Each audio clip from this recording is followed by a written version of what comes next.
السلام ورحمۃ اللہ وبرکاتہ۔ کیسی ہیں سب سسٹرز؟ امید ہے کہ انشاءاللہ آپ سب ٹھیک ہوں گی۔ الحمدللہ 10:30 ہو گئے ہیں، ہم اپنا لیسن شروع کرتے ہیں۔ نحمدہ ونصلی علی رسولہ الکریم، اما بعد فاعوذ باللہ من الشیطان الرجیم، بسم اللہ الرحمن الرحیم۔ رب اشرح لی صدری ویسر لی امری واحلل عقدۃ من لسانی یفقہوا قولی۔ اللہم انفعنا بما علمتنا وعلمنا ما ينفعنا وزدنا علما۔ اللہم رب زدنا علما والحقنا بالصالحین۔ الحمدللہ علی کل حال ونعوذ بک من حال اہل النار۔ اللہم لک الحمد کلہ ولک الشکر کلہ وإلیک یرجع الامر کلہ سرہ وعلانیتہ۔ اللہم لک الحمد انت ہدیتنا وخلقتنا ورزقتنا وفرجت عنا ومن کل شیء ما سألناک ربنا آتیتنا۔ اللہم اجعل اعمالنا خالصة لوجہک الکریم۔ اللہم اجعل اعمالنا خالصة لوجہک الکریم۔ رب یسر ولا تعسر وتمم بالخیر۔ اللہم احسن عاقبتنا فی الامور کلہا واجرنا من خزی الدنیا وعذاب الآخرہ۔ اللہم طہر قلوبنا من النفاق واعمالنا من الریاء ولساننا من الکذب وعیننا من الخیانہ، فإنک تعلم خائنۃ الأعین وما تخفی الصدور۔ اللہم انا نعوذ بک من جہد البلاء ودرک الشقاء وسوء القضاء وشماتۃ الأعداء۔ اللہم یا مقلب القلوب ثبت قلوبنا علی دینک وإلی طاعتک۔ اللہم یا مصرف القلوب صرف قلوبنا علی طاعتک۔ اللہم ثبتنا عند الموت بکلمۃ لا الہ الا اللہ وتوفنا وانت راض عنا غیر غضبان۔ اللہم انا نعوذ بک من زوال نعمتک وتحول عافیتک وفجاءۃ نقمتک وجمیع سخطک۔ رب ارحمہما کما ربیانی صغیرا، رب ارحمہما کما ربیانی صغیرا۔ اللہم اغفر للمؤمنین والمؤمنات والمسلمین والمسلمات منہم احیاء والاموات انک سمیع قریب مجیب الدعوات۔ اللہم اعز الاسلام والمسلمین واذل الشرک والمشرکین ودمر اعداء الدین۔ اللہم خالف بین کلمتہم وشتت شملہم ودمر دیارہم وخرق بنیانہم وزلزل اقدامہم وانزل بہم بأسک الذی لا تردوہ عن القوم المجرمین۔ اللہم اعز الاسلام والمسلمین فی کل مکان من ارض الاسلام۔ اللہم ایجد الاسلام والمسلمین فی فلسطین۔ اللہم انصرہم، اللہم احفظہم کما تحفظ بہ عبادک الصالحین۔ انشاءاللہ آج ہمارا لیسن سورہ آل عمران پارہ نمبر 4 آیت نمبر 172 سے لے کر انشاءاللہ 180 تک ہوگا۔ لفظی ترجمہ: الذین الذین استجابوا، جن سب نے قبول کیا، للہ اللہ کے حکم کو، والرسولی اور اس کے رسول کے حکم کو، من بعدی اس کے بعد، ما اصابہم جو پہنچا انہیں، القرح زخم، یا اصابہم القرح پہنچا انہیں زخم یا صدمہ، للذین ان لوگوں کے لیے، احسنوا جنہوں نے نیکی کی، منہم ان میں سے، واتقوا اور انہوں نے پرہیزگاری اختیار کی، اجر عظیم اجر ہے بہت بڑا۔ الذین وہ لوگ قال لهم الناس کہا ان سے لوگوں نے، ان الناس بے شک لوگوں نے، قد جمعوا لکم یقیناً جمع کیا ہے تمہارے لیے لشکر، فخشوہم تو تم سب ڈرو ان سے، فزادہم ایمانا تو بڑھا دیا انہیں ایمان میں، وقالو اور کہا انہوں نے، حسبنا اللہ ہمیں اللہ ہی کافی ہے، ونعم الوکیل اور وہ بہترین کارساز ہے۔ فانقلبوا پس وہ سب لوٹے، بنعمت من اللہ اللہ کی نعمت کے ساتھ یا اللہ کی نعمت کی طرف سے، وفضل اور فضل سے، لم یمسسہم نہ چھوہا ان کو، سوء تکلیف نے، واتبعوا اور وہ سب تابع رہے، رضوان اللہ اللہ کی خوشنودی کے، واللہ اور اللہ تعالی ذو فضل عظیم بہت بڑے فضل کا مالک ہے۔ انما در حقیقت ذالکم الشیطان یہ وہ شیطان ہی تو ہے، یخوف اولیاءہ جو ڈراتا ہے اپنے دوستوں سے، فلا تخافوہم تو مت تم سب ان سے ڈرو، وخافونی اور مجھ ہی سے ڈرو، ان کنتم مؤمنین اگر ہو تم سب مومن،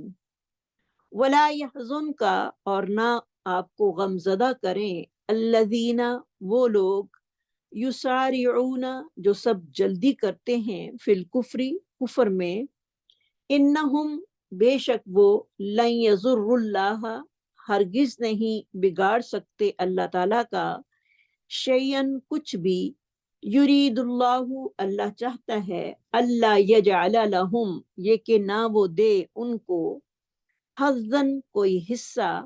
فی الآخرتی آخرت میں، ولہم اور ان کے لیے، عذاب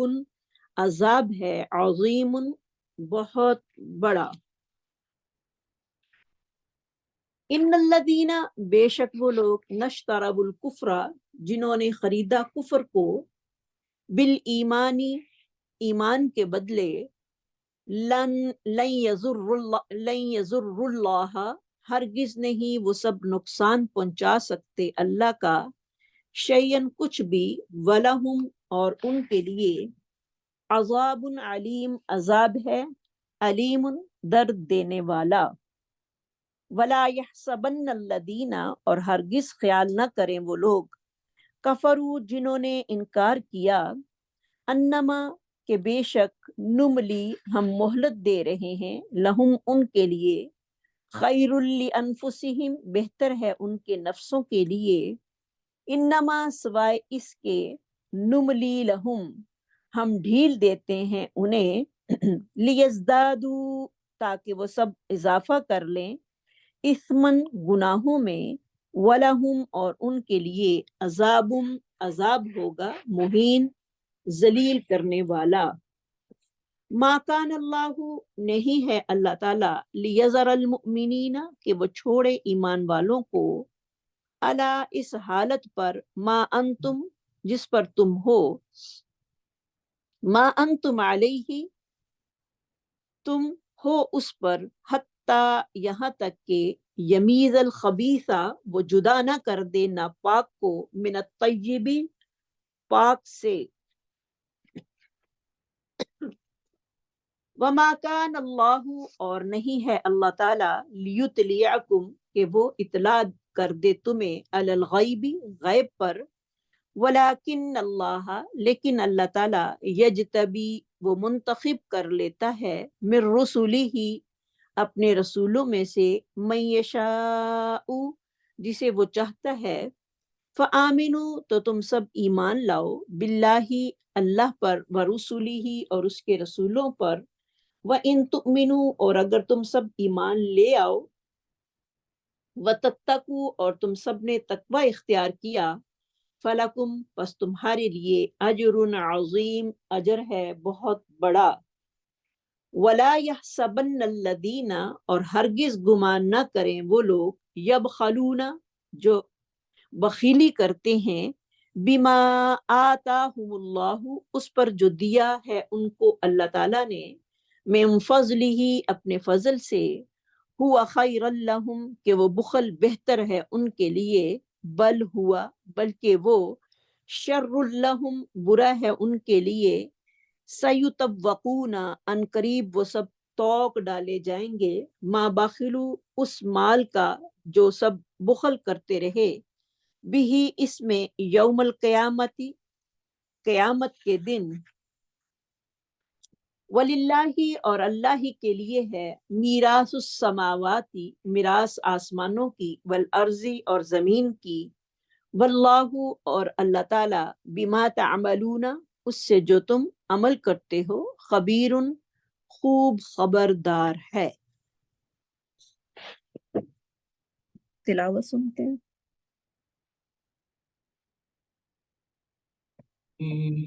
الذين استجابوا لله والرسول من بعد ما أصابهم القرح للذين أحسنوا منهم واتقوا أجر عظيم الذين قال لهم الناس إن الناس قد جمعوا لكم فاخشوهم فزادهم إيمانا وقالوا حسبنا الله ونعم الوكيل فانقلبوا بنعمة من الله وفضل لم يمسسهم سوء واتبعوا رضوان الله والله ذو فضل عظيم إنما ذلكم الشيطان يخوف أولياء فلا تخافوهم وخافون إن كنتم مؤمنين ولا يحزنك الذين يسارعون في الكفر إنهم لن يضروا الله شيئا يريد الله ألا يجعل لهم حظا في الآخرة ولهم عذاب عظيم إن الذين اشتروا الكفر بالإيمان لن يضروا الله شيئا ولهم عذاب أليم ولا يحسبن الذين كفروا أنما نملي لهم خير لأنفسهم إنما نملي لهم ليزدادوا إثما ولهم عذاب ما كان الله ليذر المؤمنين على ما أنتم عليه حتى يميز الخبيث من الطيب وما كان الله ليطلعكم على الغيب ولكن الله يجتبي من رسله من يشاء فآمنوا بالله ورسله وإن تؤمنوا وتتقوا فلكم أجر عظيم ولا يحسبن الذين يبخلون بما آتاهم الله من فضله هو خيرا لهم بل هو شر لهم سيطوقون ما بخلوا به يوم القيامة ولله ميراث السماوات والأرض والله بما تعملون خبير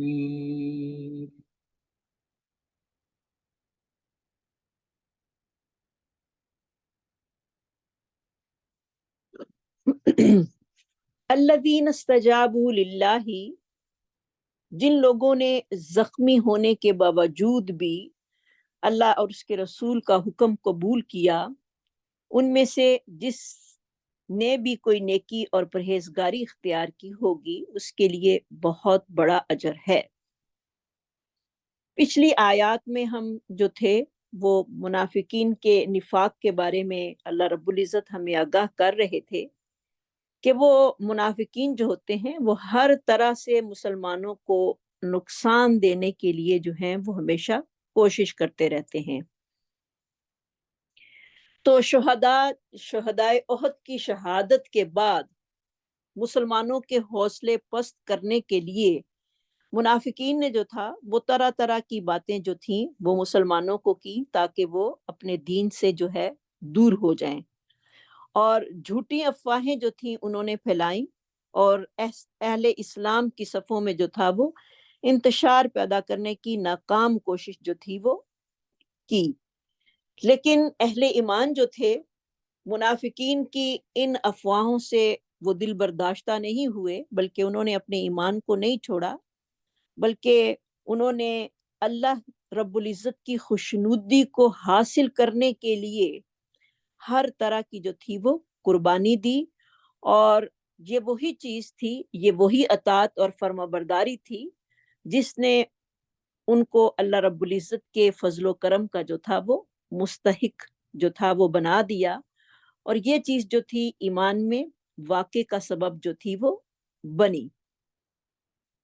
تو الذین استجابوا، وہ لوگ جنہوں نے جواب دیا، روٹ اس کا ہوگا جیم واو با، للہ اللہ کے لیے، والرسولی اور اس کے رسول کے لیے، من بعدی اس کے بعد،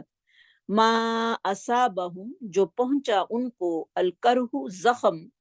للذین ان لوگوں کے لیے، احسنوا جنہوں نے نیکی کی، منہم ان میں سے، واتقوا اور پرہیزگاری کی، اجر عظیم اجر ہے بہت بڑا۔ تو غزوہ احد میں مسلمانوں کو غلطی کے سبب جو تھا وہ ایک بہت بڑے نقصان کا جو تھا وہ سامنا کرنا پڑا، جس کی وجہ سے ایک جیتو ہی جنگ جو تھی وہ عارضی شکست میں جو تھی وہ تبدیل ہو گئی۔ جیسے کہ ہم سب کو پتہ ہے کہ مسلمانوں کو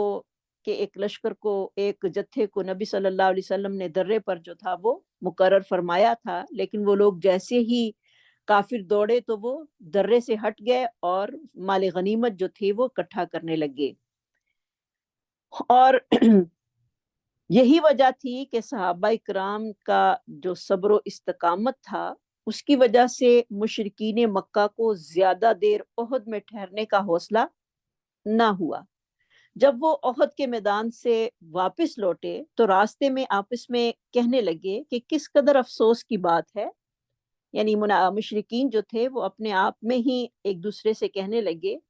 کہ نہ تو ہم نے محمد صلی اللہ علیہ وسلم کو شہید کیا اور نہ ہی مسلمانوں کی عورتوں کو قیدی بنا کر ہم اپنے ساتھ لا سکے۔ تو چنانچہ ان کے درمیان یہ معاملہ طے ہوا کہ ہمیں ایک مرتبہ پھر اسلامی ریاست یعنی مدینہ منورہ پر حملہ آور ہو کر مسلمانوں کی جو ہے وہ رہی صحیح طاقت کو بھی ختم کرنے میں جو ہے وہ دیر نہیں کرنی چاہیے۔ تو جب نبی صلی اللہ علیہ وسلم کو اس چیز کا علم ہوا، یعنی ابھی وہ مکے نہیں پہنچے تھے، راستے میں ہی ان کا دوبارہ پروگرام بن گیا کہ ہم دوبارہ جو ہے وہ جا کر پھر مسلمانوں پر حملہ کریں، اور جب نبی صلی اللہ علیہ وسلم کو اس چیز کا علم ہوا تو آپ صلی اللہ علیہ وسلم نے صحابہ کرام کو کفار کے تعاقب کرنے کی جو تھی وہ ترغیب دی، اور صحابہ کرام کی کثیر تعداد جو زخموں سے چور ہونے کے باوجود کفار کے تعاقب کے لیے تیار ہو گئی۔ لیکن جب مشرکین مکہ کو یہ علم ہوا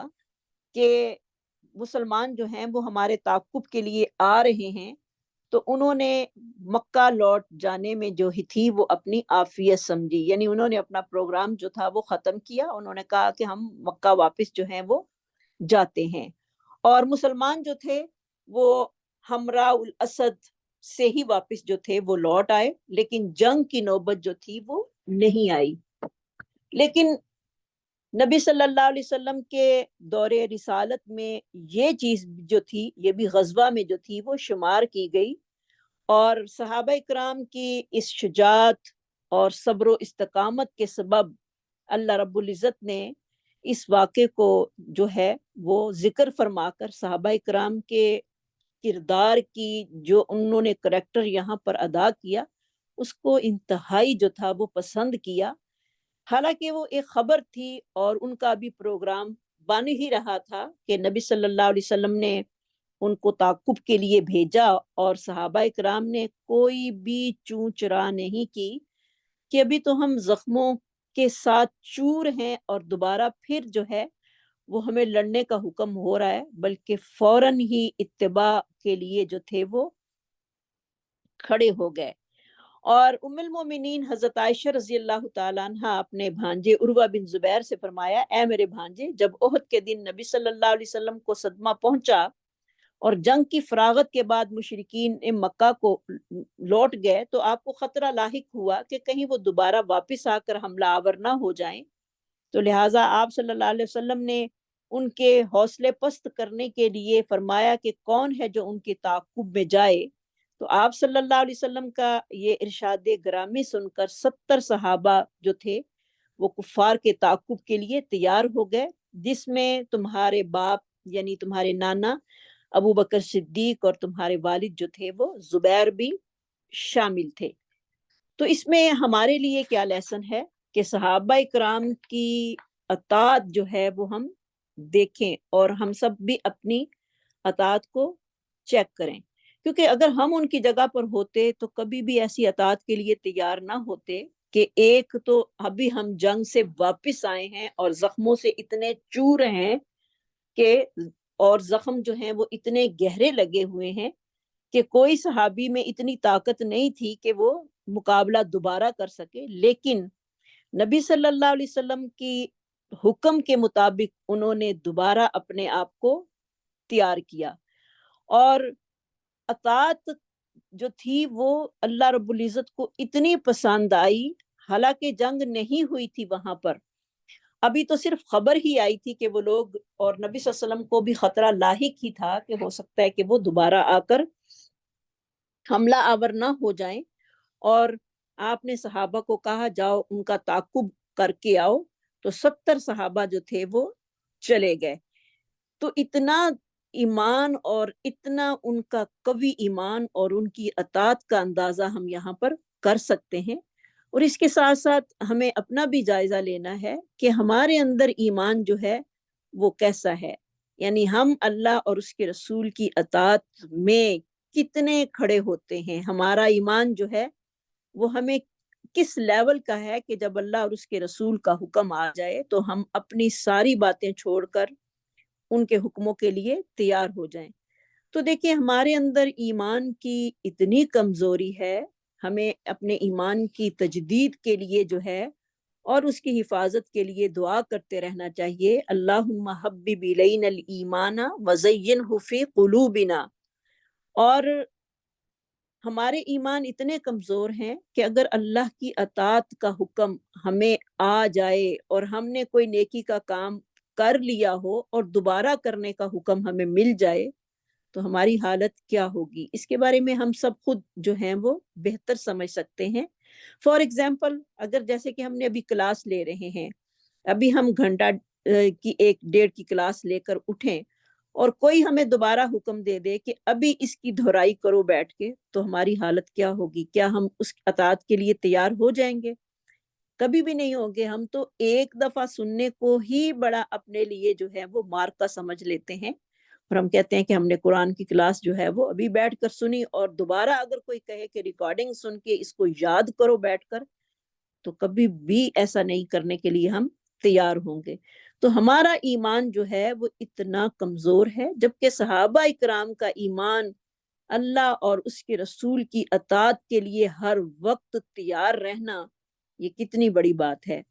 تو ہم یہ قرآن اسی لیے پڑھتے ہیں جو میرے اور آپ کے لیے نازل ہوا ہے، تاکہ ہم اللہ اور اس کے رسول کی اطاعت کو سیکھیں، اور اس کو سیکھنے کے لیے ہمیں بار بار قرآن کو رپیٹ کرنا جو ہے وہ کتنا ہمارے لیے ضروری ہے کہ ہم اس کو بار بار سنیں، بار بار پڑھیں، تاکہ ہمارے دل کے اندر جو ہے وہ اتر سکے اور ہم عمل کے لیے تیار ہو سکیں۔ تو صحابہ اکرام جو تھے وہ آپ صلی اللہ علیہ وسلم کی باتوں کو جب اکیلے بیٹھتے تو بار بار دہراتے تھے تاکہ دل کے اندر جو ہیں وہ اتریں اور اطاعت کے لیے فوراً ہی وہ تیار ہو جائیں۔ تو دیکھیں ہم سسٹرز ہم قرآن پڑھتے ہیں، لیکن ہم سب کو ایک لمحہ فکریہ ہے ہم سب کے لیے کہ ہم اس پر کتنا عمل کرتے ہیں اور کتنا اس کو یاد کرتے ہیں اور کتنا اس کو اپنے دل کے اندر لے جانے کی کوشش کرتے ہیں اور اپنے عمل میں اپنانے کی کوشش کرتے ہیں۔ ہاں، اگر ہم وقتی طور پر سن لیتے ہیں اور پھر بعد میں اس کو دھیان نہ دیا، اس کو بھلا دیا،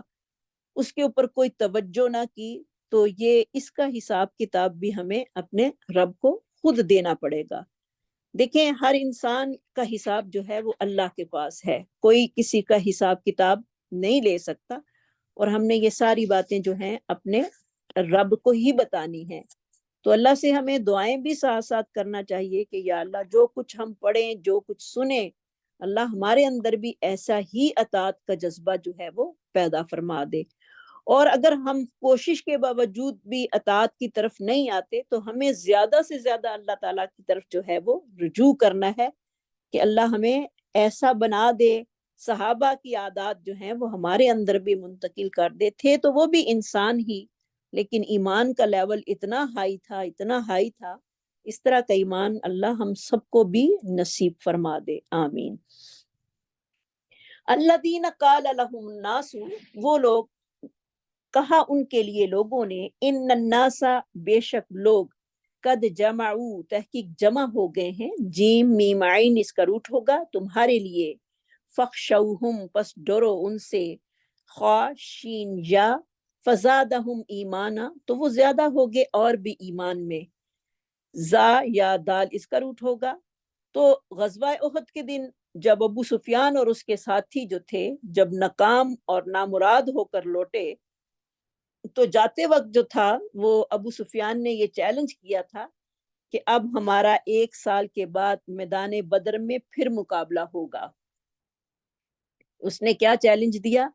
کہ 1 سال کے بعد پھر ہم جنگ کے لیے جو ہیں وہ میدان بدر میں جمع ہوں گے۔ نبی صلی اللہ علیہ وسلم نے اس چیلنج کو جو تھا وہ قبول فرمایا، لیکن جب چیلنج کا وقت آیا تو ابو سفیان اور اس کے ساتھی جو تھے وہ ہمت ہار بیٹھے تھے،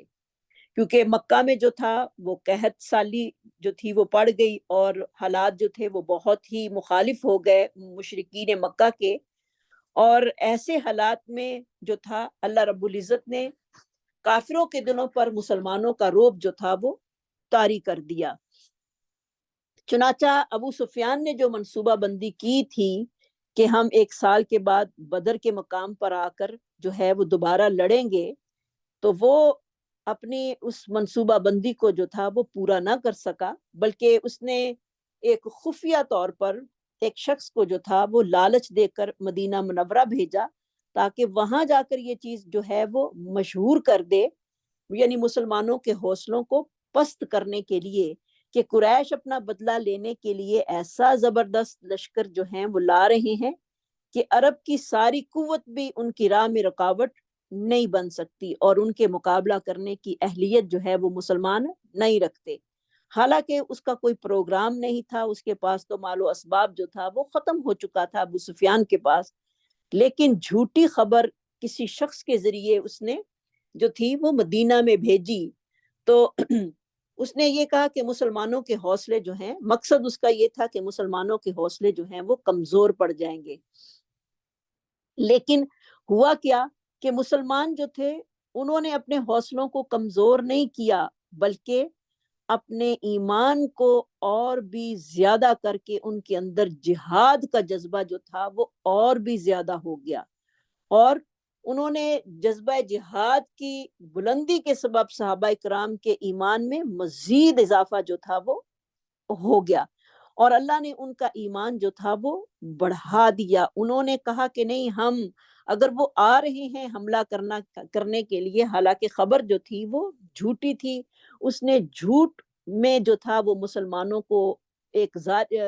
ضرب کاری جو تھی وہ لگانی تھی، لیکن حقیقت میں اس کا کوئی پروگرام نہیں تھا، کیونکہ ان کے پاس اسباب جو تھے وہ ختم ہو چکے تھے اور مکہ میں قحط سالی جو تھی وہ پڑ چکی تھی۔ تو صحابہ اکرام نے جب یہ خبر سنی تو وہ ہارے نہیں، بلکہ اور بھی ان کا ایمان جو تھا وہ زیادہ ہوا۔ انہوں نے کہا کہ ہم جہاد جو ہے وہ ڈٹ کر جو ہے ان کے مقابلے میں ہم کریں گے۔ تو وہی بات اس آیت میں اس کی طرف ہی اشارہ ہے، الذین، وہ لوگ، قال لهم الناس، کہا ان کے لیے لوگوں نے، ان الناس قد جمعوا لکم، بے شک لوگ جو ہیں وہ جمع ہو گئے ہیں تمہارے لیے، فخشوہم، پس تم ڈرو ان سے، فزادہم ایمانا، پس وہ زیادہ ہو گئے ایمان میں۔ تو اس میں ایک اہم پوائنٹ جو ہمیں مل رہا ہے وہ کیا ہے؟ فزادہم ایمانا، اس کو ہائی لائٹ کر لیجئے کہ ان کا ایمان جو تھا وہ زیادہ ہو گیا۔ یہاں سے یہ بھی پتہ چلتا ہے کہ ایمان جو ہے وہ ایک جامد چیز نہیں ہے، بلکہ ایمان گھٹتا اور بڑھتا رہتا ہے، اور یہ اس کا اندازہ ہم خود بھی لگا سکتے ہیں، اور ہم لگاتے بھی ہیں کہ جب ہم قرآن کی مجلس میں ہوتے ہیں تو ہمارا ایمان کتنا ہو جاتا ہے، اور جب قرآن کی مجلس ختم ہوتی ہے تو ہمارے ایمان کا لیول جو ہے وہ نیچے چلا جاتا ہے۔ تو ایمان جو ہے وہ گھٹنا اور بڑھنا ایک چیز ہے، یعنی ایمان جو ہے وہ ایک لیول پر نہیں رہتا۔ جیسے کہ اللہ رب العزت قرآن عزیز میں فرماتے ہیں وَإِذَا تُلِيَتْ عَلَيْهِمْ آيَاتُهُ زَادَتْهُمْ ایمانا، جب اہل ایمان پر اللہ تعالیٰ کی آیات پڑھی جاتی ہیں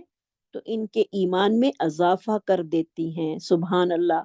وَمَا زَادَهُمْ إِلَّا إِيمَانًا وَتَسْلِيمًا، ایک اور جگہ اللہ رب العزت فرماتے ہیں سورۃ احزاب کی آیت نمبر 22 میں، اللہ تعالیٰ نے مدد سے اہل ایمان کو ایمان اور فرما برداری میں بڑھا دیا۔ تو اس سے یہ بھی پتہ چلتا ہے کہ ایمان میں کمی بیشی جو ہے وہ ہوتی رہتی ہے۔ اور انہوں نے جب کافروں کے لشکر کی بات سنی کہ کافروں کا اتنا بڑا لشکر جو کہ مسعود نامی شخص کو جو لالچ دے کر ابو سفیان نے بھیجا تھا اس جھوٹی خبر کو پھیلانے کے لیے، جب انہوں نے یہ بات سنی صحابہ نے، تو انہوں نے کیا کہا؟ قالوا حسبنا اللہ ونعم الوکیل، کافی ہے ہمارے لیے، انہوں نے کہا کافی ہے ہم کو اللہ تعالیٰ اور وہ بہتر کارساز ہے۔ یعنی صحابہ اکرام نے کتنا پیارا جو تھا وہ جواب دیا کہ اللہ ہی ہمارے لیے جو ہے وہ کافی ہے۔ تو کیونکہ انسان کے لیے واقعی اللہ ہی جو ہے وہ اس کا وکیل بھی ہے، اس کا کارساز بھی ہے، اور وہی اس کو کافی ہونے والا ہے۔ جیسے کہ اللہ رب العزت قرآن مجید کی سورہ زمر کی آیت نمبر 36 میں فرماتے ہیں الیس اللہ بکاف عبدا، کیا اللہ نے تعالیٰ نے اپنے بندے محمد صلی اللہ علیہ وسلم کی حفاظت کے لیے جو ہے وہ اللہ رب العزت جو ہے وہ کافی نہیں ہے؟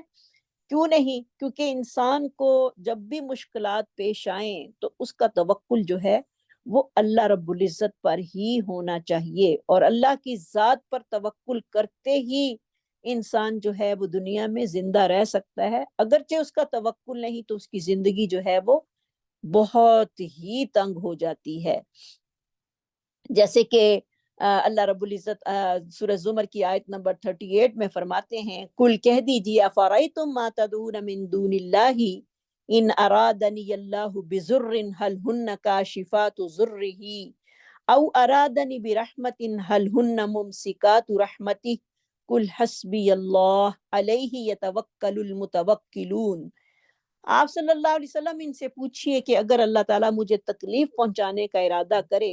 تو کیا جن معبودوں کو تم اللہ تعالیٰ کے علاوہ پکارتے ہو وہ اس کی بھیجی ہوئی تکلیف کو دور کر سکتے ہیں؟ یا اگر اللہ تعالیٰ مجھے رحمت سے نوازنا چاہے تو اس کی رحمت کو روک سکتے ہیں؟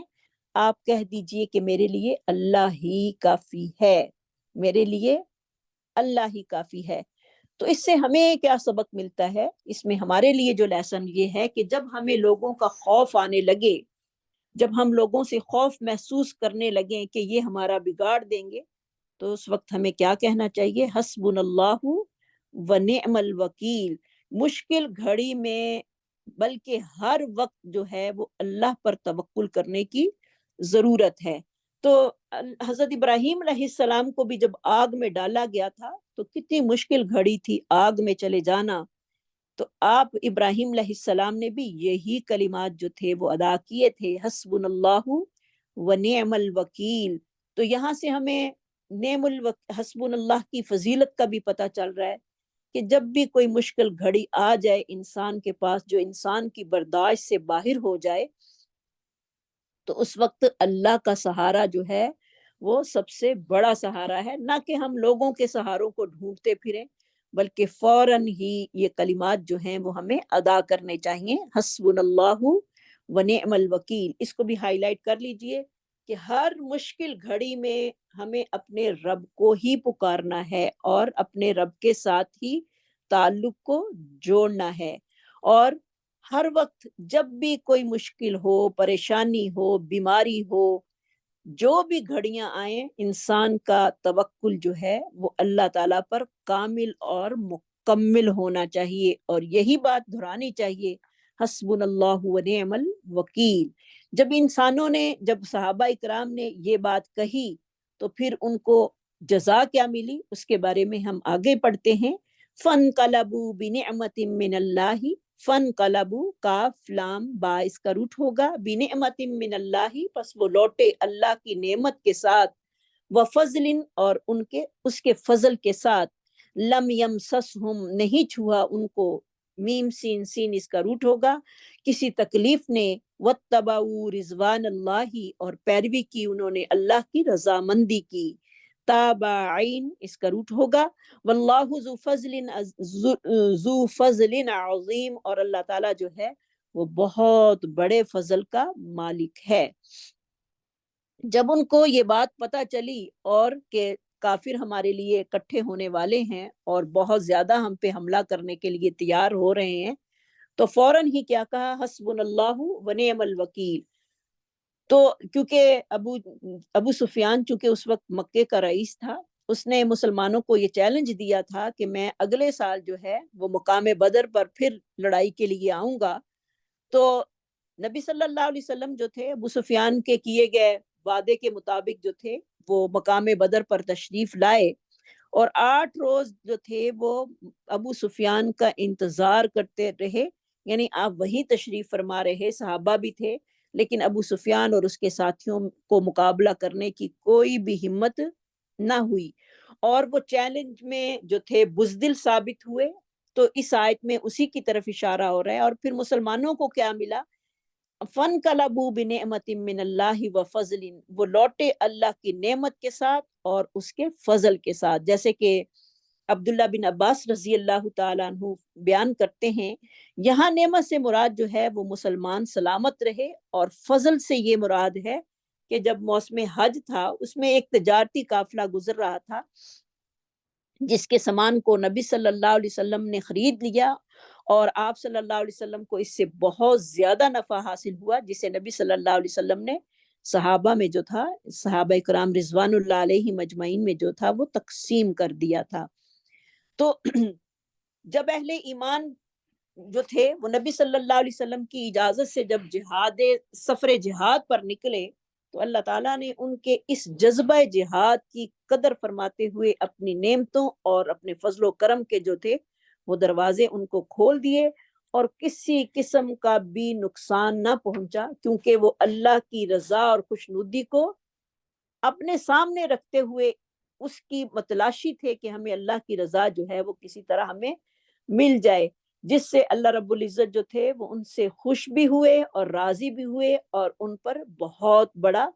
فضل بھی فرمایا، اور جو کہ ان کے لیے ہر قسم کی خیر کے حصول کا سبب جو تھا وہ بنا۔ تو انسان جب اللہ کی اطاعت کے لیے آگے بڑھتا ہے، اللہ کو راضی کرنے کے لیے آگے بڑھتا ہے، لوگوں سے ڈرتا نہیں بلکہ اللہ کو خوش کرنے کے لیے جب آگے بڑھتا ہے، تو اللہ تعالیٰ اس کی ضرور مدد فرماتے ہیں، یہ اللہ کا وعدہ ہے، جیسے کہ صحابہ کے اکرام کے ساتھ جو تھا وہ پورا ہوا۔ جب وہ جہاد کے لیے نکلی ہے، حالانکہ اللہ کو تو پتا تھا کہ وہ جہاد کے لیے نہیں آ رہے کافر، لیکن اللہ نے صحابہ کا جذبہ دیکھنے کے لیے ان کو میدان بدر میں جو تھا وہ دوبارہ پہنچا دیا، اور جب انہوں نے دیکھا اور پھر ان کے ہاتھ ایک ایسا قافلہ بھی لگا جو کہ نبی صلی اللہ علیہ وسلم نے جس کو خریدا اور صحابہ اکرام میں تقسیم کیا، جس سے ان کو ایک تو سب سے بڑی چیز کہ اللہ کی رضا حاصل ہوئی، اور دوسرا دنیا کا ساز و سامان بھی ان کو مل گیا، تو دونوں طرف سے ان کو فائدے ہی فائدے جو تھے وہ پہنچے، اور اللہ کی رضا کا مل جانا جو ہے یہ تو دنیا اور آخرت کے سب سے اعلیٰ فائدوں میں سے ہے، اور اللہ تعالیٰ ہمیں بھی اپنی رضا جو ہے وہ نصیب کرے، اور اللہ تعالیٰ ہم سے بھی جو ہے وہ راضی ہو جائے۔ انما ذالکم الشیطان، سوائے اس کے یہ شیطان ہے، یخوف اولیاءہ، جو کہ ڈراتا ہے اپنے دشمنوں سے، یعنی یہ شیطان ایسا انسان کا دشمن ہے جو کہ اپنے خوف وفا اس کا روٹ ہوگا، خوف سے، اولیاء اپنے دشمنوں سے جو ہے وہ ڈراتا ہے، کیونکہ ابو سفیان نے جو بات کہی تھی اس نے مسلمانوں کو مرغوب کرنے کی غرض سے یہ بات جو تھی وہ کہی تھی، حالانکہ اس کا جو منصوبہ تھا وہ بالکل تہس نہس ہو کر رہ گیا، اور اس نے وہ جو شخص جس کو بھیجا تھا، مسعود نامی شخص کو لالچ دے کر مدینہ بھیجا تھا، اس نے جا کر مشرکین مکہ کے حملے کی افواہیں جو تھیں وہ مسلمانوں میں پھیلائیں، تاکہ مسلمانوں کی ہمت جو ہے وہ بالکل ختم ہو جائے، کیونکہ ابھی تو سال ہی ہوا تھا کہ وہ عہد سے فارغ ہوئے تھے، اور ان کے تو ابھی زخم بھی ٹھیک نہیں ہوئے تھے۔ اس نے کہا کہ مسلمان جب اتنے بڑے لشکر کا پتہ ان کو چلے گا، اور ان کو اتنے لاؤ لشکر کا پتہ چلے گا کہ اتنے وہ اپنے ہتھیار لے کر آ رہے ہیں، تو خود ہی مسلمان جو ہے وہ ہتھیار پھینک دیں گے، اور ہم جو ہیں ان پر غالب آ جائیں گے، لیکن اللہ تعالیٰ نے اس شیطانی حربے کو ناکام بنایا، اور پھر نبی صلی اللہ علیہ وسلم نے جب اپنے صحابہ سے کہا تو وہ کس جوش اور جذبے کے ساتھ جو تھے وہ جہاد کے لیے نکلے، اسی پر اللہ رب العزت نے آیت جو تھی وہ نازل فرمائی، فلا تخافوہم، پس نہ تم ڈرو ان سے، وخافونی، اور مجھ ہی سے ڈرو، ان کنتم مؤمنین، اگر ہو تم ایمان لانے والے، یعنی تمہیں ان لوگوں سے ڈرنے کا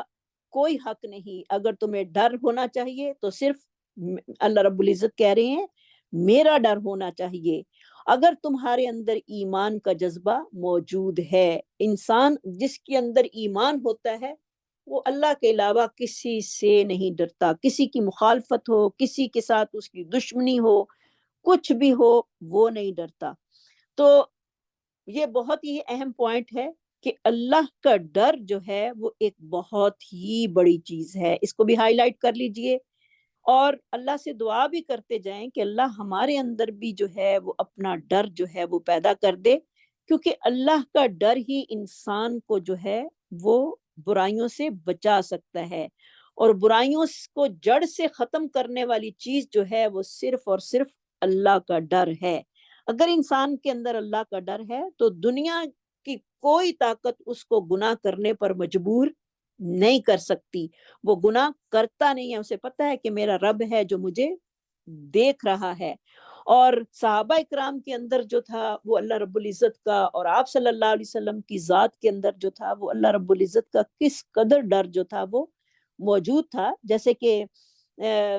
مطرف بن عبداللہ جو تھے وہ اپنے والد سے روایت کرتے ہیں کہ انہوں نے نبی صلی اللہ علیہ وسلم کو نماز پڑھتے ہوئے دیکھا،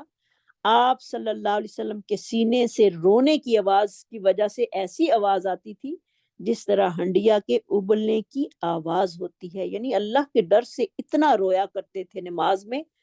آج ہم اپنی نمازوں کی کیفیت بھی دیکھ لیں، اللہ سے ہمیں ہر وقت ڈرنا چاہیے اور اس سے معافی مانگنی چاہیے، استغفار پڑھنی چاہیے کہ ہماری نمازیں جو ہیں وہ کیسی نمازیں ہیں۔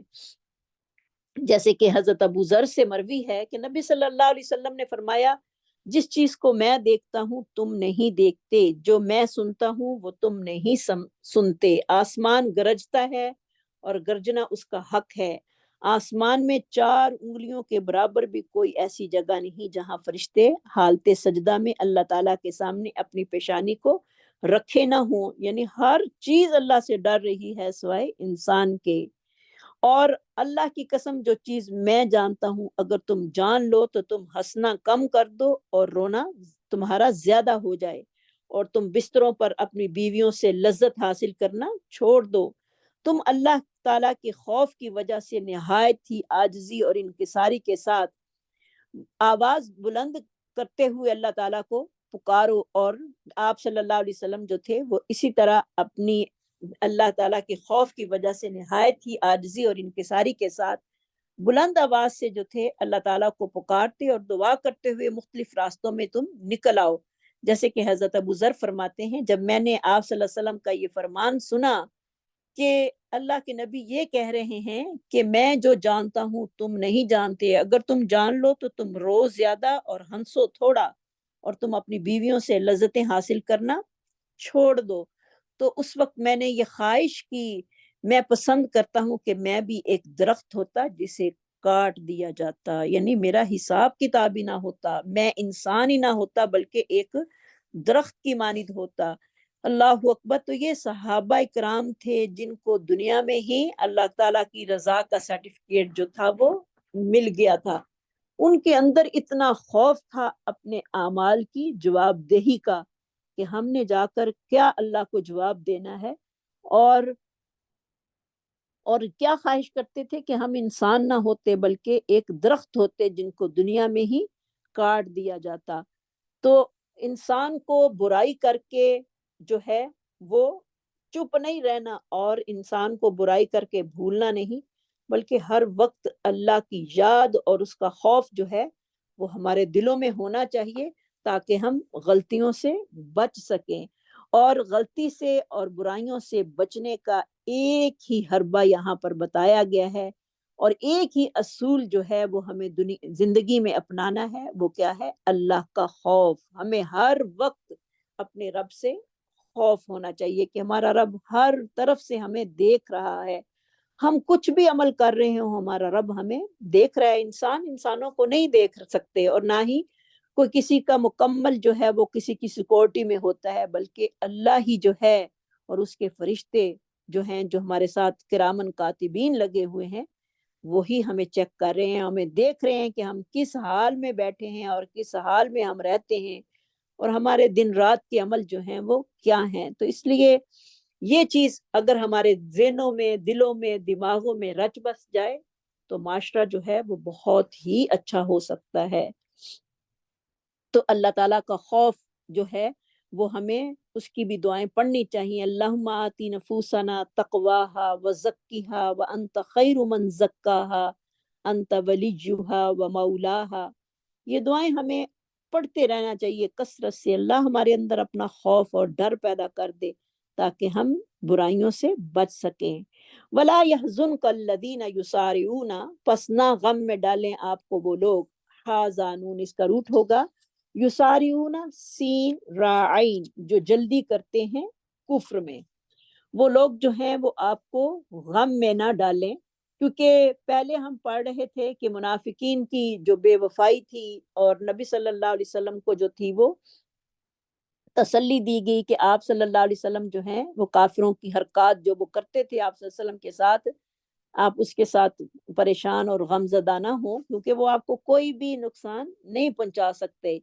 بظاہر وہ دنیا میں عیش و عشرت کی زندگی جو ہیں وہ بسر کر رہے ہیں، لیکن حقیقت میں وہ اپنے لیے رسوائی اور دائمی ذلت کا سامان جو ہے وہ اکٹھا کر رہے ہیں. تو لہٰذا آپ ولا يحزنک الذین، نہ غم میں ڈالیں آپ کو وہ لوگ یسارعون فی الکفر، جو جلدی کرتے ہیں کفر میں. یعنی آپ صلی اللہ علیہ وسلم ان کا کفر اور ان کا بگڑنا دیکھ کر آپ کو پریشان نہیں ہونا چاہیے، بلکہ اپنی منزل کی طرف جو ہے وہ آپ رواں دواں رہیں، کیونکہ آپ صلی اللہ علیہ وسلم جو ہیں وہ کسی کی تنبیہ پر جو ہے وہ کان نہ دھرتے. کیونکہ اگر ایک لیڈر جو ہوتا ہے وہ لوگوں کی باتیں اگر سننا شروع کر دے یا لوگوں کی بے رخیاں دیکھنا شروع کر دے تو وہ کبھی دین کو آگے لے کر نہیں چل سکتا. کیونکہ اسے دین کا اگر کام کرنا ہے تو اللہ کی رضا کو مد نظر رکھتے ہوئے وہ سب لوگوں کی بدرخیاں اور ان کی باتیں جو ہے وہ سن کر ان کی پرواہ نہیں کرتا، بلکہ وہ جو اس نے اپنا ہدف رکھا ہوتا ہے، جو اس کا پرپز آف لائف ہوتا ہے، اس کو لے کر آگے چلتا ہے. اور انسان ہمارے لیے بھی اس میں یہی سبق ہے کہ ہم نے جب اپنا کوئی پرپز آف لائف بنا لیا ہے تو ہمیں پھر ساری چیزوں کو چھوڑ کر اسی پر جو ہے وہ فوکس کرنا ہے. اور ہمیں دین کو لے کر آگے بڑھنا ہے، چاہے اس کی مخالفت کرنے والے کتنے ہی لوگ ہوں۔ جب ہم نے اپنا اللہ کے ساتھ تعلق جوڑ لیا ہے اور اس سے ہم نے اپنا تعلق مضبوط کر لیا ہے، تو پھر دنیا کی کوئی طاقت، اگر سچا تعلق ہے تو دنیا کی کوئی طاقت جو ہے وہ ہمیں صراط مستقیم سے ہٹا نہیں سکتی۔ جس طرح آپ صلی اللہ علیہ وسلم کے ساتھ کفار نے کیا کچھ نہیں کیا اور کتنی اذیتیں آپ کو دیں اور کیا کچھ آپ کے ساتھ معاملات انہوں نے نہیں کیے، لیکن کوئی چیز بھی آپ کو آپ کے اصل مقصد سے ہٹا نہ سکی، نہ صحابہ کو اور نہ ہی آپ صلی اللہ علیہ وسلم کو۔ تو وہ مالک اور خالق جس نے اتنی بڑی کائنات بنائی ہے، وہ اتنا انسان کا جو ہے وہ ہمدرد اور اپنے بندوں کے ساتھ اتنا سنسیئر ہے کہ وہ اپنے ساتھ جڑنے والے بندوں کو کبھی بھی ذلیل اور رسوا نہیں کرتا۔ لوگ اگر ان کو ذلیل اور رسوا کرنے کی کوشش کریں بھی تو اللہ ان کو اتنی ہی بلندیاں جو ہے وہ نصیب فرما دیتا ہے۔ انہم لن یضر اللہ شیئا، بے شک وہ اللہ کو کچھ بھی نقصان نہیں پہنچا سکتے۔ یعنی اسلام کی دعوت جس طرح دینے والوں کو کوئی نقصان نہیں پہنچا سکتا، اسی طرح اللہ رب العزت کی وحدانیت کو بھی جو ہے وہ کوئی نقصان دے ہی نہیں سکتا۔ اللہ کی کبریائی اتنی بڑی ہے کہ اس کو کوئی کچھ کہہ ہی نہیں سکتا۔ اس لیے جس طرح اللہ کو کوئی کچھ نہیں کہہ سکتا، اسی طرح اللہ کے ساتھ جڑنے والوں کو بھی، یعنی آپ صلی اللہ علیہ وسلم کو نے کافروں نے کتنے منصوبے بنائے آپ کو اذیتیں دینے کی، آپ کو تکلیفیں دینے کی، آپ کے راستے میں کانٹے بچھائے، کیا کچھ آپ کے ساتھ نہیں ہوا، لیکن کوئی چیز بھی آپ کو دین سے روک نہیں سکی، کیونکہ آپ کو آپ کی حفاظت کا ذمہ اللہ نے خود لیا ہوا تھا۔ اسی طرح اللہ رب العزت کو بھی کوئی چیز نقصان پہنچا نہیں سکتی۔ پوری دنیا بھی زور لگا لے، پوری دنیا اکٹھی ہو جائے تو وہ اپنے رب کو ایک ذرہ برابر بھی نقصان نہیں دے سکتی۔ جیسے کہ ایک حدیث قدسی میں ہے، نبی صلی اللہ علیہ وسلم نے فرمایا، اللہ تعالیٰ کہتا ہے میرے بندو، میں نے اپنے اوپر ظلم کو حرام کیا ہے، تم ایک دوسرے پر ظلم نہ کرو۔ اے میرے بندو، تم سب گمراہ ہو مگر جس کو میں ہدایت دے دوں، تم مجھ سے ہدایت طلب کرو، میں تمہیں ہدایت دوں گا۔ یعنی میرا بننے کی کوشش تو کرو تو میں تمہیں اپنا بناؤں گا۔ میرے بندو، تم سب بھوکے ہو، جس کو میں کھانا کھلاؤں تم مجھ سے کھانا طلب کیا کرو، میں تمہیں کھلاؤں گا۔ تم سب بے لباس تھے، میں نے تمہیں لباس پہنایا، تم مجھ سے لباس طلب کرو، میں تمہیں لباس پہناؤں گا۔ میرے بندو، تم سے دن رات خطائیں سرزد ہوتی ہیں، میں ہی گناہوں کو معاف کرتا ہوں، مجھ سے معافی طلب کرو، میں تمہیں معاف کروں گا۔ تم مجھے تکلیف نہیں دے سکتے اور نہ ہی نفع پہنچا سکتے ہو۔ اے میرے بندو، تمام جن اور انسان میرے مطیع اور فرما بردار ہو جائیں، تب بھی میری حکومت میں، میری ملکیت میں معمولی سا بھی اضافہ نہیں کر سکتے،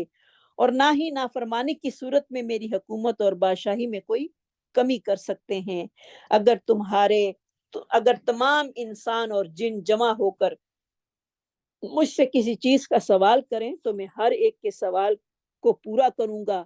تو تب بھی میرے خزانے میں کوئی کمی واقع نہیں ہوگی۔ جس قدر سمندر میں ایک سوئی کو داخل کرنے سے کمی واقع ہوتی ہے، میرے بندو میں تمہارے اعمال کو شمار کروں گا اور پھر تم کو پورا پورا اجر دوں گا۔ جو شخص بھلائی پائے وہ اللہ کی حمد و ثنا بیان کرے، اور جو الٹ یعنی برائی پانے والا ہو وہ اپنے نفس کو ہی ملامت کرے، اپنے نفس کو ہی وہ سونپے اپنی اس برائی کو، کیونکہ اللہ تعالیٰ سے جب انسان ہدایت مانگتا ہے تو اس کو ہدایت ملتی ہے، جب اللہ سے وہ توفیق مانگتا ہے اس کو توفیق ملتی ہے۔ جب انسان کا اپنا ہی اندر سے ارادہ صحیح نہ ہو تو پھر اللہ رب العزت اس کی مدد نہیں کرتے، کیونکہ انسان کی نیت کو دیکھ کر ہی اللہ تعالیٰ اس کے ساتھ ویسے معاملات جو ہیں وہ طے کرتے ہیں۔ اور ہمیں اپنی اندر کو صاف کرنے کی ضرورت ہے۔ اگر ہم چاہتے ہیں کہ ہم اچھے بنے، ہماری بچے اچھے بنے، تو ہمیں اپنا اندر جو ہے وہ صاف کرنا ہے اور اس کے لیے خالص بننا ہے اللہ کے لیے،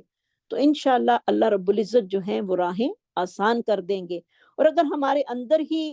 گند بھرا ہوا ہے، گرج ہے، اور ہم اپنا آپ صاف نہیں کرنا چاہتے، اپنے آپ کو پاک ہی نہیں کرنا چاہتے، تو پھر اللہ رب العزت بھی توفیق نصیب نہیں کرتے. یرید اللہ، ارادہ کرتے ہیں اللہ تعالیٰ، اللہ یجعل لہم حظا، یہ کہ نہ بنائے ان کے لیے کوئی حصہ، فی الآخرتی، آخرت میں، وَلَهُمْ عَذَابٌ عظیم، اور ان کے لیے عذاب ہے بہت بڑا. تو یہاں پر اللہ رب العزت جو ہے وہ اپنے پیغمبر صلی اللہ علیہ وسلم کو مزید تسلی دیتے ہوئے فرماتے ہیں کہ اہل ایمان کو پریشان کرنے والے حقیقت میں خود کفر کی تاریکیوں میں ڈوبے ہوئے اور تباہی کے دہانے پر ہیں. یعنی انسان کی اپنی کوشش کے مطابق ہی اس کو وہ چیز ملتی ہے جس چیز کی وہ کوشش کرتا ہے، کیونکہ کفر جو ہے وہ بذات خود ان کے لیے ایک فتنہ ہے. تو آپ صلی اللہ علیہ وسلم ان کافروں کو ان کے حال پر چھوڑ دیں، کیونکہ ایسے لوگوں کے لیے آخرت میں کوئی حصہ نہیں ہوگا، بلکہ اللہ تعالیٰ کی طرف سے تیار کیے گئے عذاب عظیم کے وہ لوگ مستحق ہوں گے. استغفر اللہ. تو انسان کو کوشش جو ہے وہ کرنی ہے، اور اللہ کی رضا کی کوشش کرنی ہے، اور اس کے لیے اپنے دل کی صفائی، اپنے دل کی نیت کو بہتر بنانا ہے. اور وہ لوگ جو نہیں کرتے ان کے لیے کیا ہے؟ عذاب عظیم ہے. یا اللہ ہم سب کو معاف فرما دے اور ہمارے اندر کی تمام میلوں کو جو ہے وہ دھو دے. ان الذین اشتروا الکفر، بے شک وہ لوگ جنہوں نے خریدا کفر کو، بالایمانی، بدلے ایمان کے،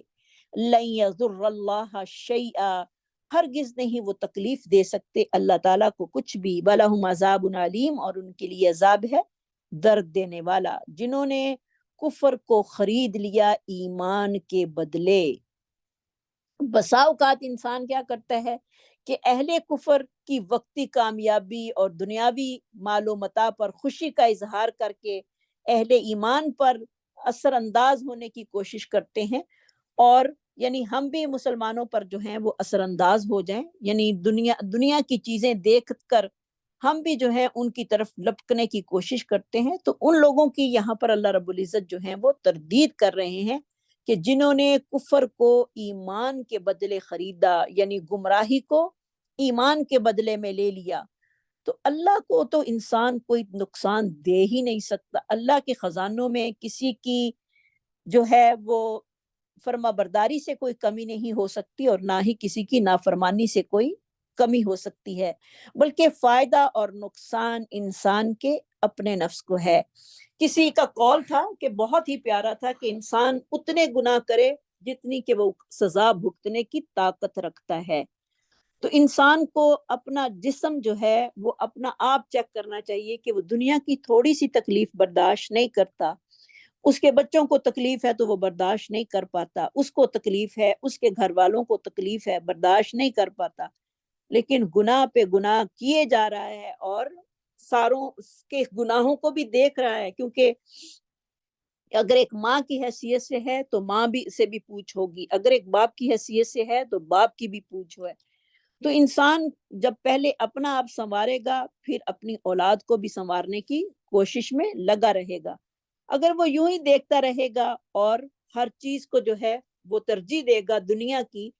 تو وہ اللہ کو کوئی نقصان نہیں دے سکتا، نہ کسی کو وہ کوئی نقصان پہنچا سکتا ہے. بلکہ اللہ تعالیٰ فرما رہے ہیں وَلَهُمْ عَذَابٌ عَلِيمٌ، ان کے لیے عذاب ہے درد دینے والا.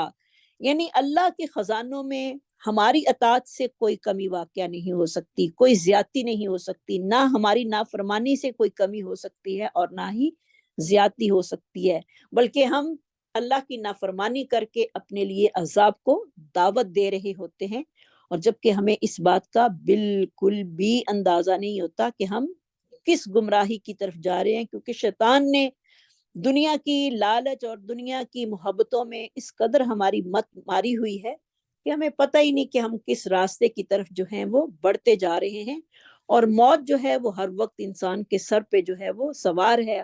کسی وقت بھی موت کا جھٹکا جو ہے اس کو اس دنیا سے ختم کر سکتا ہے. تو وہی آگے اللہ رب العزت کیا فرما رہے ہیں، وَلَا يَحْسَبَنَّ الَّذِينَ كَفَرُوا، نہ گمان کریں وہ لوگ، حاسین باعث کا روٹ ہوگا، جنہوں نے انکار کیا، انما نملی لہم، بے شک ہم ان کو ڈھیل دے رہے ہیں. نملی کا روٹ ہوگا میم لام یا. خیر لانفسہم، کہ یہ وہ بہتر ہے ان کے نفسوں کے لیے۔ بعض اوقات انسان جو ہے وہ کتنے گناہ کرتا ہے لیکن اللہ رب العزت کی طرف سے کوئی پکڑ نہیں آتی، نعمتیں بھی مل رہی ہوتی ہیں، صحت بھی ہے، ہر چیز میسر ہے، اولاد بھی ہے، کاروبار بھی ہے، ہر دنیا کی آسائش جو ہے وہ میسر ہے، تو یہ سمجھے کہ وہ اللہ کی طرف سے ڈھیل ہے۔ انسان گناہ بھی کر رہا ہے لیکن اس کی پکڑ نہیں ہے، تو یہ ڈھیل ہے، اللہ تعالیٰ نے رسی دراز چھوڑ دی ہے۔ کہتے ہیں نا کہ جو گناہ گار ہوتا ہے اس کی رسی اللہ رب العزت اگر وہ دنیا میں نہیں پکڑا جاتا تو اس کی رسی دراز کر دیتے ہیں کہ کتنی کو تو جو ہے وہ نافرمانیاں کر لے گا، جتنی بھی نافرمانی کرنی ہے تو کر لے۔ انما نملی لہم، سوائے اس کے ہم ڈھیل دیتے ہیں ان کو، لیزدادو اثما، تاکہ وہ زیادہ ہو جائیں گناہ میں۔ زا یا دال اس کا روٹ ہوگا۔ ڈھیل جو ہے وہ اللہ تعالیٰ اس لیے دیتے ہیں تاکہ انسان گناہوں میں جتنا بھی دلیر ہونا چاہتا ہے وہ ہو جائے۔ کافر ہے، مسلمان ہے، اگر اللہ پر ایمان ہے، اور اگر کفر ہے تو پھر اس سے بھی زیادہ اللہ تعالیٰ ڈھیل دے رہے ہیں۔ ہمارے سامنے ہی کافروں کا حال ہم دیکھ رہے ہیں، کیسی ان کے اوپر نعمتیں ہیں، کیسی کیسی ترقیاں ہیں، کیسے کیسے وہ آگے بڑھے ہوئے ہیں، لیکن اللہ تعالیٰ کی ڈھیل ہے، فوراً نہیں پکڑتا، اللہ تعالیٰ ڈھیل دیتا ہے۔ اور یہ ڈھیل جو ہے یہ سب سے زیادہ جو ہے وہ بہت ہی زیادہ مصیبت کا باعث ہے۔ وَلَهُمْ، اور ان کے لیے عذاب مہین، عذاب ہے رسوا کر دینے والا۔ تو اللہ رب العزت اپنے نافرمانوں کو جو ہے وہ دنیاوی آسانیاں، آسائشیں وہ دیتا ہے، اور پھر انسان جو ہے ان کو اپنی کامیابی تصور کر لیتا ہے کہ ہم مالی لحاظ سے بھی بڑے کامیاب ہیں، اولاد کے لحاظ سے بھی بڑے کامیاب ہیں،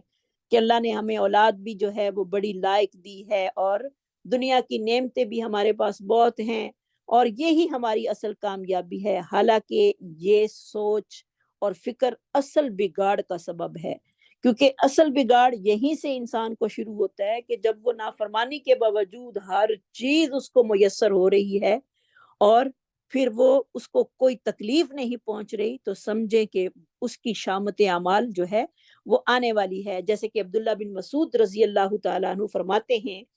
ہر نیک اور ہر بد کے لیے موت بہتر ہے، کیونکہ صالح آدمی کو موت کے بعد ملنے والی نعمتیں دنیاوی زندگی اور عارضی نعمتوں سے بہتر ہوں گی، اور فاجر کے لیے موت گناہوں سے چھٹکارے کا سبب بنے گی۔ تو گناہ جو ہیں وہ موت آ گئی تو پھر تو گناہ ختم ہو گئے، بس جو ہونے تھے وہ ہو گئے۔ اور ایمان والے کے لیے موت جو ہے وہ بہت بڑی نعمت ہوگی اگر اس نے اللہ سے ڈرتے ہوئے زندگی گزاری، اور اس مہلت جب گناہ کرتا ہے فوراً اللہ سے توبہ طائب ہو جاتا ہے اور اللہ سے معافی مانگ لیتا ہے۔ یہ نہیں کہ ایک دفعہ معافی مانگ لی پھر دوبارہ وہی کام ہی کرنے ہیں، تو ایسی معافی نہیں ہوتی، کیونکہ گناہ توبہ کے بھی کچھ شرائط جو ہیں وہ اللہ تعالیٰ نے اپنے نبی کی حدیث کے مطابق ہمیں بتائے ہیں، کہ ایک تو ندامت ہو اور دوسرا اس کام کو دوبارہ نہ کیا جائے۔ اگر ایک دفعہ ہو گیا ہے ٹھیک ہے، اور اگر انسان گناہ پہ گناہ کرتا جائے اس کے باوجود بھی اسے ہر چیز میسر ہے، دنیا کی کوئی نعمت ایسی نہیں جو اسے میسر نہیں، تو پھر یہ اللہ تعالیٰ کی طرف سے ڈھیل ہے جو کہ اس کے لیے انتہائی نقصان دہ ہے۔ کہتے ہیں نا کہ اللہ تعالیٰ رسی کو کھلا چھوڑ دیتے ہیں اور پھر ایک ہی دفعہ اس کو کھینچ لیتے ہیں، اور موت جو ہے وہی اس کی رسی کے کھینچنے کا سبب بنتی ہے۔ ما کان اللہ لیذر المؤمنین علی ما انتم الیہ، اور نہیں ہے اللہ تعالیٰ کے لیے یہ کہ وہ چھوڑ دے، لیذرا کا روٹ ہوگا وازارا، مومنوں کو علی ما انتم الیہ، جس پر وہ ہوں۔ تو اس میں ہمیں اپنا بھی جائزہ لینا ہے، کہیں یہ تو نہیں کہ ہم بھی گناہ کر رہے ہیں اور ہمیں بھی نعمتوں کی فراوانی جو ہے وہ حاصل ہو رہی ہے، اور اگر اس کے باوجود بھی ہم اللہ کی مسلسل نافرمانیوں میں بھی ہمیں نعمتیں مل رہی ہیں، تو یہ ہمارے لیے بھی ایک ڈھیل کا کام ہے۔ اللہ تعالی ہمیں اس سے محفوظ فرمائے۔ ما کان اللہ لیذر المؤمنین، اور نہیں ہے اللہ کے لیے یہ کہ وہ چھوڑ دے مومنوں کو اس بات پر کہ جس پر وہ ہوں، یعنی اللہ رب العزت یہ کبھی نہیں کریں گے کہ ہر کسی کو جو ہیں وہ چھوڑ دیں، بلکہ اہل ایمان کو اہل نفاق سے جدا کر کے رہیں گے، حتی یمیز الخبیث من الطیب، یہاں تک کہ وہ علیحدہ کر دیں ناپاکی کو پاکی سے، یعنی ناپاک چیز اور پاکیزہ چیز جو ہے وہ آپس میں شامل نہیں ہوتی، کیونکہ جو ایمان والا ہوتا ہے اس کے لیے آزمائشوں کا اور ابتلا کا سلسلہ جو ہے وہ جاری رہتا ہے، اور پھر جیسے اس پر آزمائشیں آتی ہیں، اللہ ہم سب کو ایسی آزمائشوں سے بچائے جس پر ہم پورا نہ اتر سکیں، اس پر جب آزمائشیں آتی ہیں تو اس کے سارے گناہ جو ہیں وہ دھلنے شروع ہو جاتے ہیں، جب وہ اللہ کی طرف سے اس پر صبر کرتا ہے اور اللہ کی طرف سے اس کو سمجھتا ہے۔ اور جیسے کہ مسلمانوں پر غزوہ احد کے دن جو تھی وہ آزمائشیں آئیں اور انہوں نے اس بات پر جو تھا وہ صبر کیا، اور جب خبیث پر آتی ہیں، خبیث سے مراد یہاں پر نفاق کا مرض ہے، کیونکہ نفاق کا مرض جو ہے یہ ایک بہت ہی بھیانک مرض ہے۔ اللہ تعالی ہم سب کو نفاق سے بھی جو ہے وہ محفوظ رکھے، کیونکہ جو منافق ہوتا ہے وہ اسی وقت گھبرا جاتا ہے اور وہ اس امتحان سے جو ہے وہ اپنی جان چھڑانے کا سوچتا ہے کہ میں یہاں سے نکلوں کسی طریقے سے، کیونکہ منافقوں نے بھی یہی کیا تھا نا، جب احد کے میدان میں جب گئے تھے تو عبداللہ بن ابی جو تھا وہ 300 لوگ لے کر جو تھا وہ علیحدہ ہو گیا تھا، اس نے کہا تھا کہ ہم تمہارے ساتھ رہ کر جو ہے وہ جنگ نہیں کر سکتے، کیونکہ اس کو پتا تھا کہ کافروں کی تعداد جو ہے وہ بہت زیادہ ہے، لہٰذا ہم ان کے ساتھ مل کر اب مقابلہ نہیں کر سکیں گے۔ تو اللہ تعالیٰ مومنوں کو اور کافروں کو ایک ہی حال میں نہیں رہنے دیتا، یہاں تک کہ ایمان والوں کی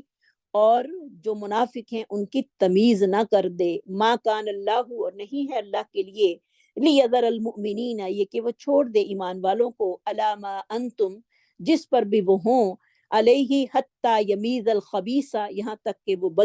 تمیز کر دے ناپاکی کی، من الطیب، پاکی سے۔ یعنی اللہ تعالیٰ کا یہ قانون ہے کہ انسان جو ہیں وہ علیحدہ علیحدہ ہو کر ہی رہتے ہیں، گند اور پاکیزگی جو ہے وہ اکٹھے نہیں رہ سکتے۔ تو اسی لیے منافقوں کا بھی پتہ جو تھا وہ میدان احد میں جو تھا وہ چل گیا تھا، احد کی جنگ پہ جو تھا وہ سارا پتہ چل گیا کہ یہ منافق ہیں اور یہ ایمان والے ہیں، کیونکہ پاکیزگی اور ناپاکی جو ہیں وہ ایک جگہ پر اکٹھی نہیں ہو سکتی۔ خاباسا اس کا روٹ ہوگا، تایابا اس کا روٹ ہوگا طیب کا، وما کان اللہ، اور نہیں ہے اللہ تعالیٰ، لیطلیعکم، یہ کہ وہ اطلاع دے تم کو، علی الغیب، غیب پر، یعنی اللہ کا یہ بھی قانون نہیں ہے کہ وہ ہر کسی کو غیب کی باتیں جو ہے وہ بتا دے، کیونکہ غیب کا علم اللہ کے سوا اور کسی کو نہیں۔ ولیکن اللہ یجتبی، لیکن وہ چن لیتا ہے، جیم با یا اس کا روٹ ہوگا، یجتبی، اپنے رسولوں میں سے جس کو وہ چاہتا ہے، کیونکہ رسولوں کو بات بتا دیتا ہے اور پھر وہ آگے لوگوں کو بیان کر دیتے ہیں، یعنی وحی کے ذریعے جو بات پیغمبروں تک پہنچتی ہے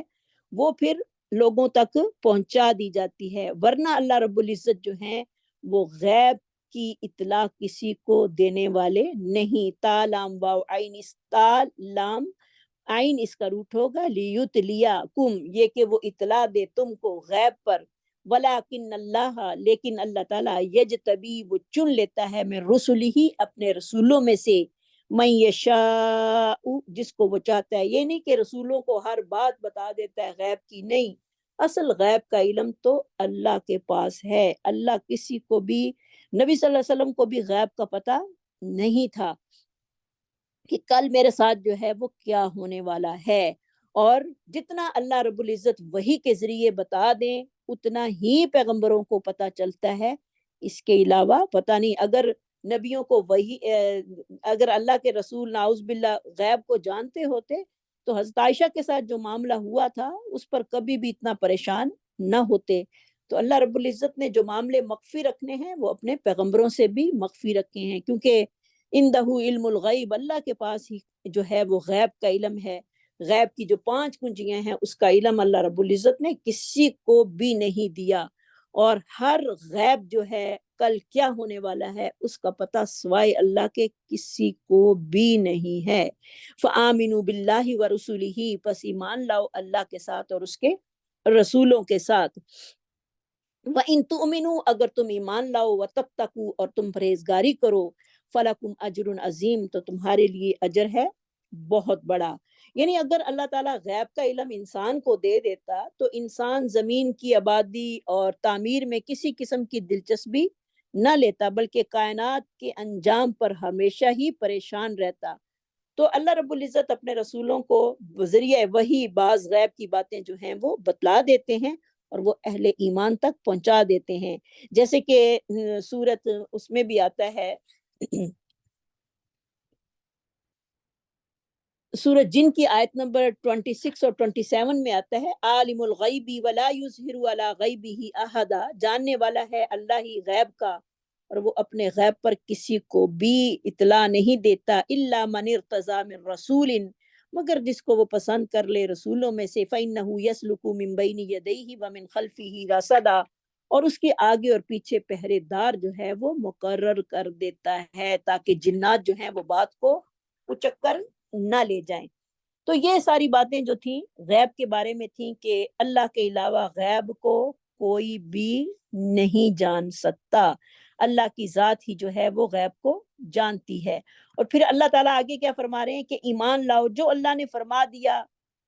اس پر ہمارا ایمان ہے، اس کے پیغمبروں پر، اور اگر تم ایمان لاؤ گے اور اللہ کا تقوی اختیار کرو گے تو تمہارے لیے بہت بڑے اجر کی اللہ تعالیٰ یہاں پر بشارت دے رہے ہیں۔ تو سبحان اللہ، انسان کو شریعت کی بتلائی ہوئی تمام باتوں پر ایمان لاتے ہوئے اللہ سے اجر عظیم کی امید جو ہے وہ رکھنی چاہیے کہ انشاءاللہ ہمارے ایمان کا اجر جو ہے وہ ہمیں ضرور جو ہے وہ ملے گا۔ ولا يحسبن الذین، اور نہ گمان کریں وہ لوگ، یبخلون، جو بخیلی کرتے ہیں، ہا سین با اس کا روٹ ہوگا، یبخلون با خالام، بخل سے۔ تو پچھلی آیات میں ہم جہاد کے بارے میں ہی پڑھ رہے تھے، کیونکہ جہاد جب انسان کو کرنا ہوتا ہے تو اس میں مال کی بھی قربانی دی جاتی ہے اور جان کی بھی قربانی دی جاتی ہے۔ تو یہاں پر مال کی قربانی پر اللہ رب العزت ہمیں موٹیویٹ کرتے ہیں اور ہمیں بخل کی اور کنجوسی کی جو ہے یہاں پر وعید سنا رہے ہیں کہ جو بخل اور کنجوسی کرتا ہے اس کا کیا حال ہوگا۔ نہ گمان کریں وہ لوگ جو بخیلی کرتے ہیں، بما آتاہم اللہ، اس چیز کے ساتھ جو دی ان کو اللہ تعالیٰ نے اپنے فضل سے، ہوا خیر لہم، وہ کنجوسی بہتر ہوگی ان کے لیے، بل ہوا شر لہم، بلکہ وہ ان کے لیے بہت ہی بری ہے۔ یعنی انسان کا دل جو ہے وہ کھلا ہونا چاہیے، کیونکہ اللہ تعالیٰ نے اس کو جو نعمتیں دی ہیں وہ ساری اللہ رب العزت کی دی ہوئی نعمتیں ہیں، خواہ اس کی جسمانی نعمتیں ہیں یا مالی نعمتیں ہیں۔ انسان کسی بھی نعمت کا مالک نہیں ہے، وہ صرف اس کو جو ملکیت دی گئی ہے وہ عارضی ملکیت ہے، عارضی ملکیت جو اس کو دے کر آزمایا گیا ہے۔ پھر اللہ رب العزت اس کو مال دیتے ہیں اور دیتے ہیں کہ وہ خوشی سے اللہ کے راستے میں خرچ کرتا ہے یا کہ تنگی سے، کیونکہ اللہ کے دیے ہوئے مال میں ہی خرچ کرنا انسان کو جو ہے وہ کتنا مشکل ہو جاتا ہے، اور وہ یہی سمجھتا ہے کہ یہ تو میری محنت کی کمائی ہے، میں اس کو اللہ کے راستے میں کیسے خرچ کروں، حالانکہ اس کو یہ پتہ نہیں کہ اصل مال دینے والا بھی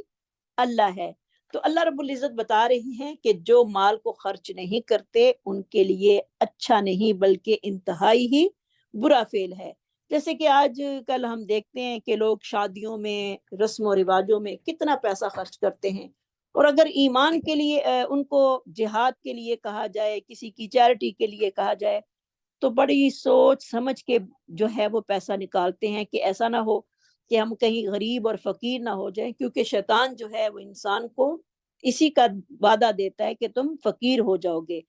تو بخل کے جو ہیں وہ معنی کیا آتا ہے لغت میں، جو ہے وہ بخل کا معنی انسان کے ذمے حق کی ادائیگی جو ہے، عدم حق کی ادائیگی بخل کہلاتی ہے۔ انسان کے حق میں گھر والوں کے حقوق ہیں، اگر اس میں وہ کنجوسی کرتا ہے تو وہ بخل کہلاتا ہے۔ اور بخل جو ہے اس کا شرعی معنی جس چیز کا اللہ کی طرف سے اس کی راہ میں خرچ کرنا انسان پر واجب ہو، اس کو وہ خرچ نہ کرنا بھی بخل ہے۔ تو بخل جو ہے اس کے بعد میں شخ آتا ہے۔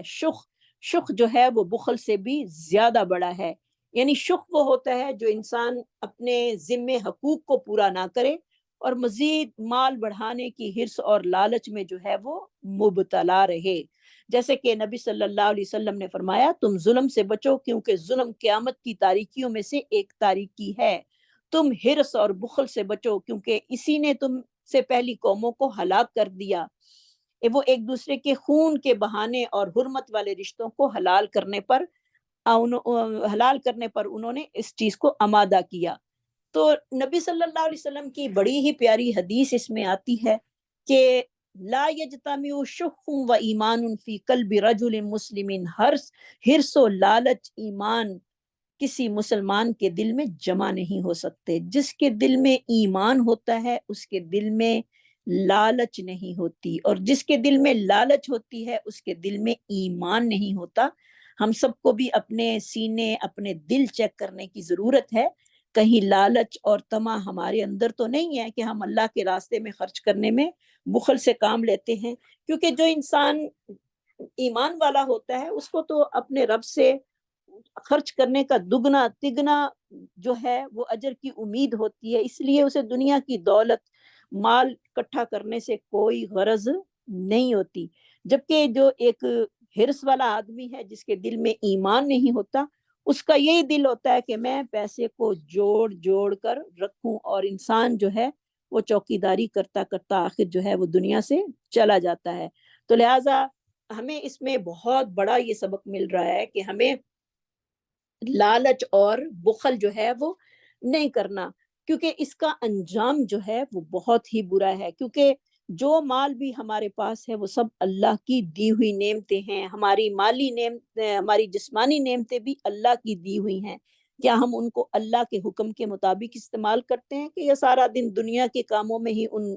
اپنی صلاحیتوں کو جو ہے وہ کھپا دیتے ہیں؟ تو یہ ساری چیزوں کا ہم سے سوال ہوگا کہ ہم نے اللہ کی دی ہوئی نعمتوں کو کہاں پر خرچ کیا۔ اپنی آنکھوں کی بہت بڑی نعمت اللہ نے دی ہے، ہمیں کانوں کی نعمت دی ہے، ہاتھوں کی نعمت دی ہے، کون کون سی نعمت جو ہے اس کا شمار کیا جائے، اور دل کی نعمت اتنی بڑی دی ہے، آخر ان سب نعمتوں کے بارے میں سوال ہوگا کہ ان کو خرچ کہاں کیا، اللہ کی اطاعت میں لگایا یا اللہ کی نافرمانی کے کاموں میں ان کو خرچ کیا۔ وَلَا يَحْسَبَنَّ الَّذِينَ، نہ گمان کریں وہ لوگ جو بخیلی کرتے ہیں اس چیز پر جو دیا ان کو اللہ تعالیٰ نے اپنے فضل سے، وہ بہتر ہوگا ان کے لیے، بل ہوا شر لہم، بلکہ وہ بہت ہی برا ہے ان کے لیے۔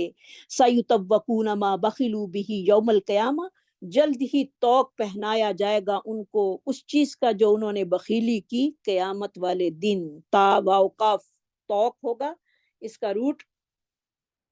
یعنی بخل اتنی بری صفت ہے کہ جو مالک حقیقی کی ناراضگی اور انسان کے لیے عذاب کا باعث بنتی ہے،